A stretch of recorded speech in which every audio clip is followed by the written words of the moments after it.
Good morning, folks. A lot of you likely have this map already, but if not, it's new up on Solar IMG and I didn't have it before. I've given the link below so that you can check the rad levels whenever you want.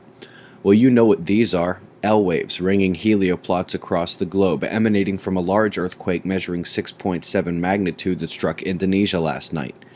Given the great Indonesian tectonic breakup in progress, every big one here is significant. We also had some moderate quake activity in the Galapagos in South America. Praparun here, headed northeast in the western Pacific, nearly perfectly developed cell seen here on enhanced infrared.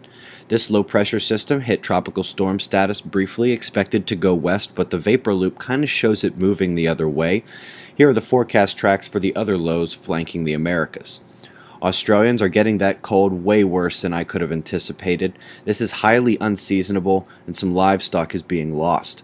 Mainland USA has a different issue here. If it appears the wind is misbehaving, remember the pressure patterns we showed you yesterday and check out the interactions set in the pressure today in what is the current Torcon watch zone. We had the first gamma burst in 10 days yesterday, streamed in from constellation Hercules. Yellow is the solar wind speed. You can see it rising back up.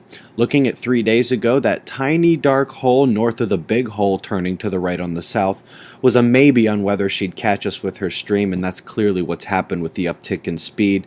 It was a small hole, didn't cause much of any induction. In fact, this may be repair phase. The KP index never got above 4. Looking up here, the large region on the right is beta gamma, potential for big flares, but we haven't seen a thing since it crested the limb. And the same is true for this once great spot on the south. Took a chill pill and turned to stare right at us. In fact, considering how many eruptions get pounded off the backside and even just behind the limb, it is a bit peculiar that Earth-facing sunspots seem to be less intense, and I'm not the only one who's noticed this. Concluding with a more practical analysis, that massive dark corona hole will give us a shot here in a day or two. Lots of potential on the sun, but no fireworks. Eyes open with no fear. It's well past 6 a.m. this morning. Sorry I'm late, folks. That's the news. Be safe, everyone.